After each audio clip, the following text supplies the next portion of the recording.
என் கிருபை உனக்கு போதும், என் பலன் உனக்கு தருவே. என் கிருபை உனக்கு போதும், என் பலன் உனக்கு தருவே. கிரேஸ் கிரேஸ் கிருபா கிருபா, கிரேஸ் கிரேஸ் கிருபா கிருபா, கிரேஸ் கிரேஸ் கிருபா கிருபா, கிரேஸ் கிரேஸ் கிருபா கிருபா. என் கிருபை உனக்கு போதும், என் பலன் உனக்கு தருவே. என் கிருபை உனக்கு போதும், என் பலன் உனக்கு தருவே. இன்று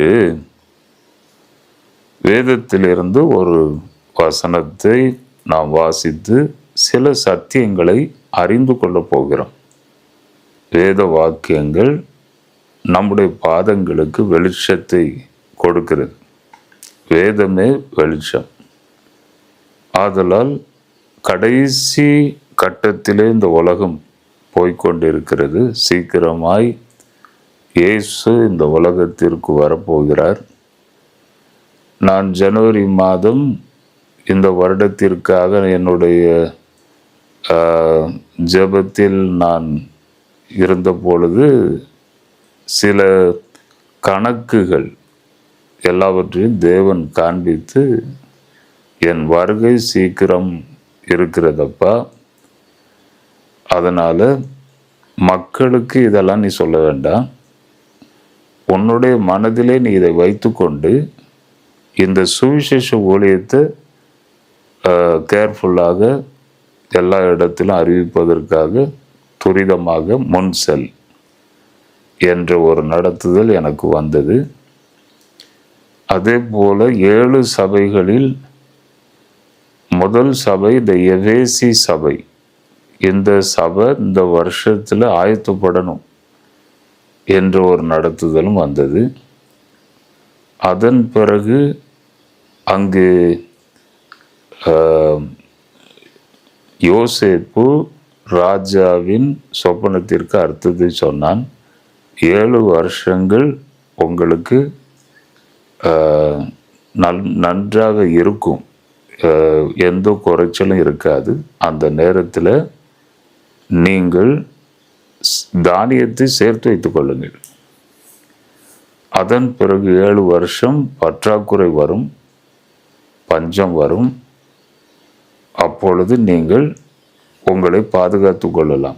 இதுதான் அந்த சொப்பனத்திற்கு அர்த்தம் என்று சொன்னவுடன் உடனே ராஜா அந்த யோசேப்புக்கு இம்பார்ட்டன்ஸ் கொடுத்து சிறைச்சாலையிலிருந்து வெளியே கொண்டு வந்து தேசத்திலே அதிபதியாக, எகிப்து தேசத்திலே பிரைம் மினிஸ்டராக யோசேப்பு உயர்ந்தார். இந்த சொப்பனத்திற்கு அர்த்தம் சொன்னதுனால அதன்படியே நடந்தது.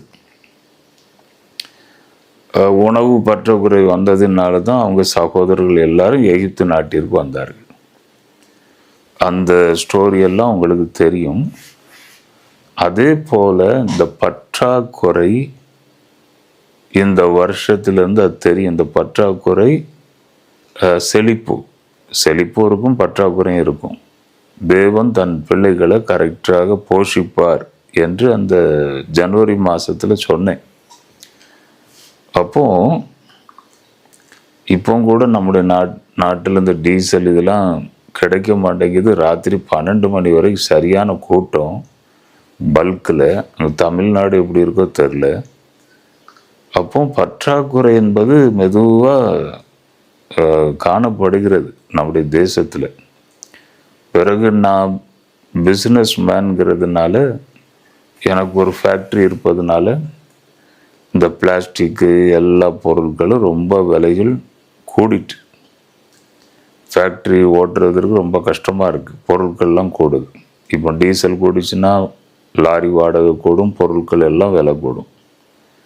அப்போ தேவன் தன்னுடைய பிள்ளைகளை இந்த பஞ்ச காலத்திலே நடத்துவார் என்று நான் சொல்லியிருக்கிறேன். அதன்படி தேவன் செய்வார். ஆனாலும் தேவன் நமக்கு கொடுத்த அந்த மூளை, அந்த யோசிக்கிற மூளை, சிந்திக்கிற அந்த மூளை நமக்கு கண்டிப்பாக இருக்கணும். ஒன்றை யோசிக்காதபடி, எதையும் சட்டை பண்ணாதபடி அப்படி இருந்தால் கூட டேஞ்சர் ஆகும். அதனால யோசேப்பு சொன்னது போல சேர்த்து வைப்பது, அதற்கும் தேவன் தான் அந்த ஞானத்தை கொடுக்கணும். உங்கள் எல்லாரையும் தேவன் கண்டிப்பாக போஷிப்பார். எந்த விதமான கஷ்டங்கள் வந்தாலும், பற்றாக்குறை வந்தாலும் தேவன் நிச்சயமாக உங்களை போஷிப்பார் என்று உறுதியாக நான் சொல்லுகிறேன். தேவ பிள்ளைகளுக்கு எந்த குறைவும் இருக்காது என்று வேதத்தில் சொல்லப்பட்டிருக்கிறது. இன்று என்னன்னா, மீகா 2ஆம் அதிகாரம் 13ஆம் வசனத்தில் நல்ல ஒரு வாக்குத்தத்தம் இருக்கு. தடைகளை நீக்கி போடுகிற தேவன் உங்கள் முன்னதாக கடந்து போகிறார். தடைகளை நீக்கி போடுகிற தேவன் எப்படி தடைகளை நீக்கி போடுகிறார்? சில முக்கியமான வார்த்தைகளை உங்களுக்கு சொல்லுகிறேன், நீங்கள் கேளுங்கள். எப்படி தடைகளை நீக்கி போடுகிறார்? நான் என்ன சொல்லுகிறேன்னா, சில நேரத்தில் நாமே நமக்கு தடையாக இருக்கிறோம். இந்த பாயிண்ட் யாரும் சொல்லியிருக்க மாட்டாங்க. நாமே நமக்கு தடையாக இருக்கிறோம். அங்கே என்ன சொல்லப்பட்டிருக்கிறது என்றால், ஏசாயா 54:2 அங்கே என்ன சொல்லப்பட்டிருக்கிறது என்றால், உன் கூடாரத்தின் இடத்தை விசாலமாக்கு, உன் வாசஸ்தலங்களின் திரைகள் விரிவாகட்டும், தடை செய்யாதே, உன் கயிறுகளை நீளமாக்கி உன் முளைகளை உறுதிப்படுத்து. திரும்ப ஒரு தடவை வாசிக்கிறேன். இந்த வார்த்தைகளை கேட்கிற அருமை சகோதர சகோதரிகளே, பாருங்க, தேவன் கொடுத்த ஒரு வாக்குத்தத்தம். ஏசாயா தீர்க்கதரிசியின் புஸ்தகத்தில் தேவனை நம்புகிற பிள்ளைகள், புதிதாக தேவனிடத்தில் வந்தவர்களுக்கு நல்ல நல்ல வாக்குத்தத்தங்கள் பூஸ்ட் பண்ணி அந்த வாழ்க்கையில் அவர்கள் நிற்கும்படி செய்கிறது. திரும்ப ஒரு தடவை வாசிக்கிறேன். உன் கூடாரத்தின் இடத்தை விசாலமாக்கு, உன் வாசஸ்தலங்களின் திரைகள் விரிவாகட்டும், தடை செய்யாதே, உன் கயிறுகளை நீளமாக்கி உன் முளைகளை உறுதிப்படுத்து. பைபிளில் வாசிக்கல, செல்போனில் வாசிக்கிறார் நீ, அது ஒரு தப்புன்னு சொல்லிடாதங்க. எதுக்குன்னா, கண்ணு சரியாக தெரிய மாட்டேங்க, இதில் நல்ல வெளிச்சமாக தெரிறதுனால செல்ஃபோனில் வாசிக்கிறதுக்கு நல்ல உதவியாக இருக்குது. அப்போது தேவனை சொல்லுகிறார், உறுதிப்படுத்து, விசாலமாக்கு, தடை செய்யாத. நம்ம என்ன செய்கிறோம்? நம்ம தடை செய்கிறோம். அதனால தான் சொன்னேன், நாமே சில நேரத்தில் நமக்கு தடையாக இருக்கிறோம். நாம தடை செய்கிறோம். என்ன தடை செய்கிறோம்னா, போதும்பா, இவ்வளோ கஷ்டப்பட்டாச்சுங்க, போதும்பா, என்ன இருக்கு, எல்லாம் பார்த்தாச்சு, எல்லாம் செய்தாச்சு, திரும்ப போய் எதையாவது போய் செய்து எங்கேயாவது மாட்டி கடன் ஆயிட்டுன்னு தலைவலி, போதும்பா அப்படின்ட்டு நாமே அவிசுவாசத்தினால நாமே நம்மளை பிளாக் பண்ணிடுறோம். அவிசுவாசம் என்ன செய்யுதுன்னா, அப்படியே நிறுத்திடுது, வளராதபடி அப்படியே நிறுத்தி வைக்கிறது அவிசுவாசம். அப்போ கர்த்தர் என்ன சொல்றாரு, நீ இன்னும் பெருகணும்ப்பா, தடை செய்யாத, நான் கொடுக்கிற பிளெஸிங் தடை செய்யாதுன்னு சொன்னா நம்ம அவிசுவாசம் எல்லாவற்றையும் கெடுக்குது. வேதத்தில் பாருங்க, புதிய ஏற்பாட்டின் கால புஸ்தகத்தில் பிலிப்பு ஒரு அரசாங்க ஒரு பெரிய மந்திரியை அவன் சந்திக்கும் போது, அந்த மந்திரி என்ன சொல்லுவான் பாருங்க, 8ஆம் அதிகாரம் 37ஆம் வசனத்துல, அதற்கு பிலிப்பு, நீர் முழு இருதயத்தோடு விசுவாசித்தால் தடை இல்லை என்றான். அப்போ அந்த மந்திரி சொல்லுவான், ரதத்துல போய்கிட்டு இருப்பான் மந்திரி, அவன் சொல்லுவான், தண்ணீர் இருக்குதுல்ல, நான் ஞானஸ்நானம் எடுத்துக்கொள்ளட்டுமா? தண்ணீர் இருக்குதுல்ல, எந்த தடையும் இல்லைல்ல, தண்ணீர் இருக்கு, ஞானஸ்நானம் எடுத்துக்கலாமான்னு கேட்குறான். அதற்கு பிலிப்பு என்ன சொல்லுவான்னா, முழு விசுவாசத்தோடு நீர் எடுத்துக்கொண்டால் எந்த தடையும் இல்லை. நான் என்ன சொன்னேன்? அவிசுவாசம் தான் நம்மளுக்கு எடுத்துருது, தடை செய்து.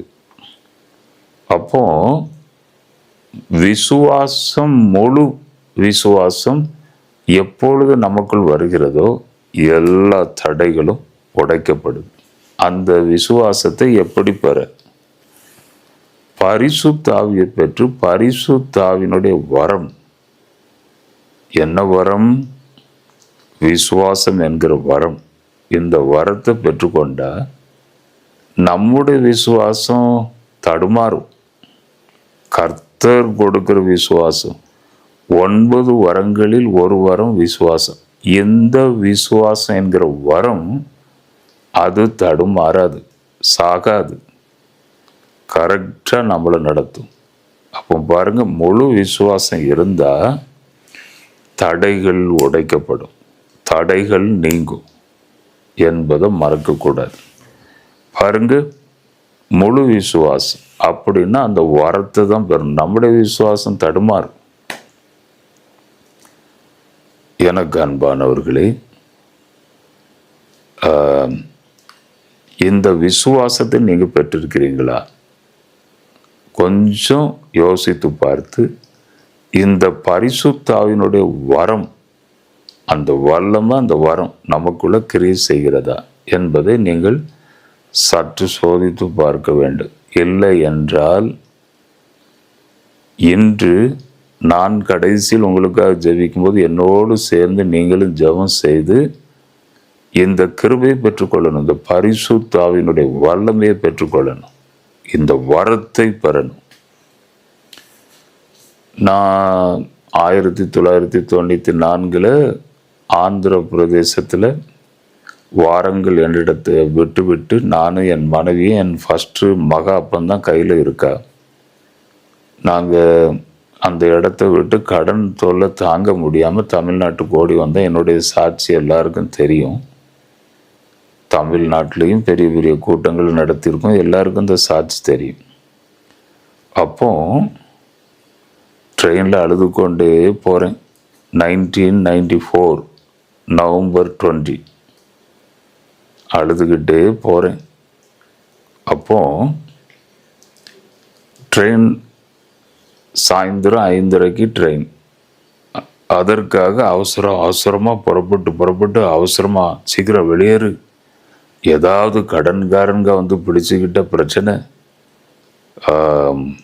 முடிஞ்சு கதை, ஒருத்தர் கண்ணையும் மாட்டாதபடி டக்குன்னு ட்ரெயின் ஏறி போயிடுவோம், தாங்க முடியல பிரச்சனை, வட்டி கட்ட முடியல என்று என் மனைவிகிட்ட சொல்லி அவசரமாக புறப்பட்டு நிற்கிறோம்.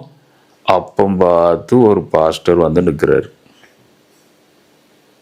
பாஸ்டர் வந்து நின்று என்ன சொல்கிறாருன்னா, ஐயா சர்ச்சு 2 கட்டலை, ஒரு 500 ரூபா எனக்கு வேணும் ஐயா. அப்போ என் மனைவி என் முகத்தை பார்க்குற, என்ன இது, நாமே எல்லாவற்றையும் விட்டுட்டு ஓடுறோம், இப்போ வந்து 500 ரூபா தாங்கன்ட்டு வந்து நிற்கிறாரு அப்படின்ட்டு என்னுடைய முகத்தை எட்டி பார்க்க, என்ன செய்கிறாரு இந்த நேரத்துலையும் அவர் என்ன செய்கிறாருன்னு என்னை எட்டி பார்க்குற. அந்த நேரத்துலையும் நான் அவரை கூட்டி கொண்டு போய் என் அண்ணனிடத்துல கூட்டி கொண்டு போய் ஒரு 500 ரூபா கொடுத்துரு என்று சொல்லி அந்த 500 ரூபா அந்த பாஸ்டர் கையில் கொடுத்துட்டு தான் போனேன். எதுக்கு அந்த நேரத்தில் நான் அந்த 500 ரூபா கொடுத்தேன்னா, என்னுடைய விசுவாசம் தடுமாறிக்கிட்டு இருக்கு. கர்த்தர் பரிசுத்த ஆவியின் மூலமாக எனக்கு கொடுத்த அந்த வரம் அந்த விசுவாசம் என்கிற வரம் சொல்லுது, கொடுப்பா திரும்ப வருவா. உன்னை ஆசீர்வதிப்பேன், இது இடத்துல கொடு என்று கர்த்தர் கொடுத்த அந்த விசுவாசம் என்னோடு பேசினதுனால நான் கொடுத்தேன். ஒருவேளை கர்த்தர் கொடுத்த அந்த விசுவாசம் அங்கே வேலை செய்யலைன்னு நான் கொடுத்துருக்க மாட்டேன். அப்போ அந்த 500 ரூபாய் கொடுத்து பாருங்க, திரும்ப கர்த்தர் என்னை சந்தித்து அதே இடத்திற்கு என்னை கொண்டு போய் அதே இடத்துல என்னை பிளஸ் பண்ணார். எதற்கு சொல்கிறேன் என்றால், எப்பொழுது முழுமையான விசுவாசம் நமக்குள்ள வருதோ சந்தேகமும் எல்லாம் போயிடும். முழுமையான விசுவாசம் நமக்குள்ள வரணும். அந்த மந்திரி பிலிப்புகிட்ட கேட்குறான், தண்ணி இருக்குல்ல எடுத்துக்கிடலாம்ல, முழுமையான நீர் விசுவாசித்தா எந்த தடையும் கிடையாது, எடுத்துக்கிடும். நாமும் கூட இந்த வரத்தை பெறணும், இந்த விசுவாசம் என்கிற வரம். அப்போ ஸ்ட்ராங்காக எப்பவும் நிற்கலாம். இந்த தேவன் கொடுக்கிற விசுவாசம் சாகாது. நம்முடைய விசுவாசம் தடுமாறும். நானும் ஒரு மனுஷன்தான், நீங்களும் மனுஷன்தான். ஏதாவது ஒரு பிரச்சனை வரும்போது உடனே தடுமாற்றம் வரும். எனக்கும் வரும். நான் பெரிய ஊழியக்காரனாக இருந்தால் கூட ஏதாவது ஒரு பிரச்சனை வரும்போது நானும் கூட என் விசுவாசம் தடுமாறும். அதனால பரிசுத்த ஆவியை பெறுவோம், இந்த வரத்தை பெறுவோம். தேவன் நிச்சயமாக உங்களை நடத்துவார், முன் செல்லும்படி செய்வார். எல்லா தடைகளையும் நீக்கி உங்களை வெற்றி வாழ்க்கை வாழும்படி செய்வார். நான் உங்களுக்காக ஜெபிக்கிறேன். சுவாமி, சில காரியங்களை மக்களுக்கு நான் சொன்னேன். இப்பொழுது உம்முடைய வல்லமை இறங்கி வரட்டும். உம்முடைய கிருபை தாங்கிட்ட ஐயா. கேட்ட அத்தனை பேர் மேலும் உம்முடைய வல்லமை இறங்கி வரட்டும். ஹல்லேலூயா, ஸ்தோத்திரம். In the name of Jesus, hallelujah. The power of the Holy Spirit. உம்முடைய சக்தி இறங்கி வரட்டும். இந்த விசுவாசத்தினால் ஜனங்களை ஆசீர்வதி, வழிநடத்தும், காத்து கொள்ளும். சீக்கிரமாய் நீர் வரப்போகிறீர் என்று சொன்னேன். ஆயத்தப்பட கிருபை செய்யும். உம்முடைய கிருபை அவர்களை தாங்கட்டும், வழி நடத்தட்டும். இயேசுவின் நாமத்தினால் வேண்டிக் கொள்கிறேன் பிதாவே, ஆமென். ஜட்சன் ஆபிரகாம் தமிழ் என்ற இந்த சேனலை சப்ஸ்கிரைப் பண்ணி கொள்ளுங்கள். ஷேர் பண்ணுங்கள், லைக் பண்ணுங்கள், மற்றவர்களுக்கு தெரியப்படுத்துங்கள். தேவன் தாமே உங்களை ஆசீர்வதிப்பாராக. God bless you. God bless you. God bless you.